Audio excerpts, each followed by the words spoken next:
আসসালামু আলাইকুম রহমতুল্লাহ। আপনাদের সাথে আজকে একজন প্রবাসীর টাইমলাইন নিয়ে কথা বলবো। আসসালামু আলাইকুম। ওয়ালাইকুম সালাম। ভালো আছেন বাবাজি? আপনার নাম কি? নানা, আমার নাম হলো মোহাম্মদ রেজাউল করিম, নানা আপনার দেশের বাড়ি কোথায়? চাঁপাইনবাবগঞ্জ, চাঁপাইনবাবগঞ্জ কোন গ্রাম? গ্রাম দারিয়াপুর, দাঁড়িয়াপুর। ১ নং ইউনিয়ন না ২ নং? 1 নম্বর ইউনিয়ন। ১ নম্বর ইউনিয়ন। নানা, কাতার আজকে কত বছর আপনার? 7 বছর চলছে। ৭ বছর চলতেছে। 6 বছর খালাস, 25 সাল ফের নতুন চলছে। 7 বছরে চলছে। এই ৭ বছরে দেশে গেছেন না, কয়েকবার? একবারও যায়নি। কেন নানা? টাকা পয়সা করতে পারছি না, আগে করেছিলাম, এখন নাই, টাকা পয়সার অভাব, এই কারণে যেতে পারছি না। এই দেশে বিদেশে আসার আগে দেশে কি কাজ করছেন? আমি ট্রান্সপোর্টে থাকতাম।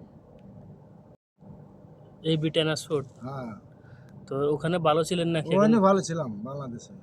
বর্তমানে কাতারের পরিস্থিতি কেমন? কাতারের পরিস্থিতি ভালো লাগে। যারা এখন কাতার নিজেই খাইতে পাই না, কাজ কাম করে, কাজ কাম করে টাকা পাই না। যারা কাতার আসার জন্য বর্তমানে উৎস যদি আসে 2-4 লাখ টাকা দিয়ে আসবে, 2-4 লাখ টাকা ক্যাশ বাই নিয়ে আসবে, এখানে বসে বসে খাবে। কাতারেতে ইনকাম করতে পারবে না, কাম নাই, কাম করে টাকা দেয় না মানুষে। আইসে কি করবে কাতার এসে? যদিও আসে টাকা পয়সা এক দিয়ে দালালকে দিবে আর টাকা ক্যাশ বাই নিয়ে আসবে। রুম ভাড়া, খানা, মোবাইল খরচ। ফিফা খেলার আগে কাতারের পরিস্থিতি কেমন ছিল? না, ভালো ছিল। ফিফা খেলার পরে কেমন? একবারে কাজ নাই। ফিফা খেলার আগে আপনার হাজিরা কেমন পড়তো ডেলি? তখন পড়তো মানে 8 ঘন্টাতে 120 টাকা দিত, 15 টাকা ঘন্টা দিত, খাইতে দিত, পেপসি টেপসি খাওয়াইতো, ভাত খাওয়াইতো। এখন তো ভাতটাই দেয় না।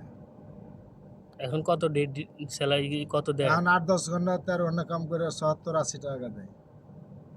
তো ইয়াং জেনারেশনের উদ্দেশ্যে আপনি কিছু বলেন, তারা কি এইটার পরে ফের এসে টাকা কে দেয়, কে দেয় না। ইয়াং জেনারেশনের উদ্দেশ্যে কিছু বলেন, যারা বিদেশে আসার জন্য উৎসাহী, তারা কি দেশে কিছু করবে নাকি বিদেশে না, আসবে? দেশে থাকাই ভালো।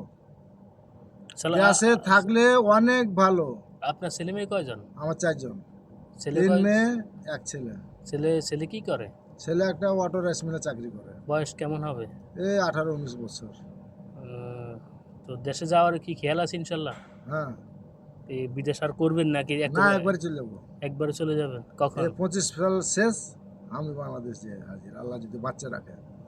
তো আর থাকবো না কাতারে। সবাই চাচার জন্য দোয়া করবেন। এখন যেখানে চাচা কাজ করতেছে খুবই রিক্সে কাজ হ্যাঁ, করতেছে, রিক্সার এই যে হিলটি মারছি না, হেলথি মারতেছে। অল্প জায়গার ভিতরে শরীরে ওইদিকেও ঘুরতে পারি না, এদিকেও ঘুরতে পারি না। আচ্ছা, এই যদি ধসে পড়ে যায়, পা হাত সব ভেঙে শেষ। তো চাচা বলেন আমার চ্যানেলটা সাবস্ক্রাইব করে দেওয়ার জন্য।